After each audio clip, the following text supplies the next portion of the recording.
Ang sitwasyon karon sa Surigao del Norte labi na diri sa Magpayang sa may Magpayang National High School. Medyo kusog na gyud ang ulan, medyo kusog na pud ang hangin bisan tuod sa kasamtangang panahon wala pa gyud nga ingon nga nasa signal number 2 o 3 o 4. Ningaw na kaayo kay ang area diri labi na ang among mga feeder school gikan sa Siana, Dayano ug Rojas. Ang Siana ug Dayano motabok pa man sila og tulay labi na nga naisuba di magbiyahe pa sila mo na ang mga bata naka-decide na labi na ang faculty and staff na pwede na sila paulion labi na itong mga lagyo nga delikado ang lang area. Mao ni ang sitwasyon na din ulan gyud tapos may hangin pa gyud. Delikado na para sa mga bata labi na ang mga grade 7 mo giti among lion na priority pagpauli kay delikado na ang panahon. Simpa ko naman sa ilang pagbiyahe pagpanguli o dako ang suba or else samtang magmotor magsakay sila sa ilang motor simba ko na makintayag madisgrasya. Mao ni ang kasamtangang panahon karon diri sa may mainit area. Ang wire gyud lihok na gyud ang wire tapos ang mga kalubihan nagpila ka mga punuan diri nga dool sa eskwelahan medyo magsayaw-sayaw na gyud siya. Sukusog na gyud ang hangin, sukusog na sa bangulan.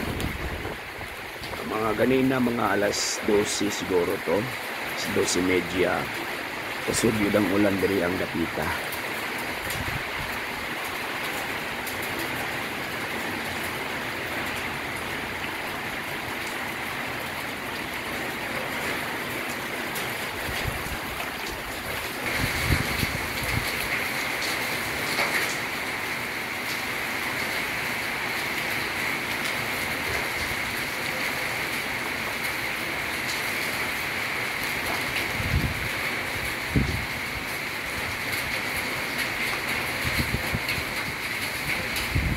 Nayamong mga tanom diri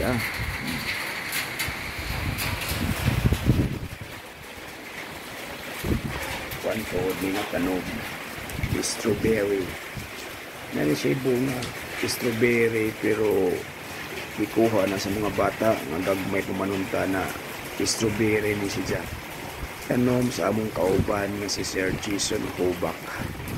Mao niya nga mo tanom diri ang strawberry. Wala pa kakaon, maunhan man sa mga bata.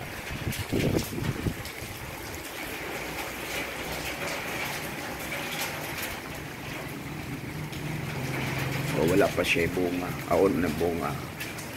Wala pa siya diri, na pa siya mga udlot, mo ni siya strawberry. Makatilaw makamig strawberry. Kay mura magsikat kuno ning strawberry pero silang namunga na naunan mis mga bata gagmay panguha na mura siguro to sila o mura pong nabaguhan o napuratan kung maupal ka dyan ning hitsura sa strawberry. Okay, mura to ang update sa karon o daghang salamat.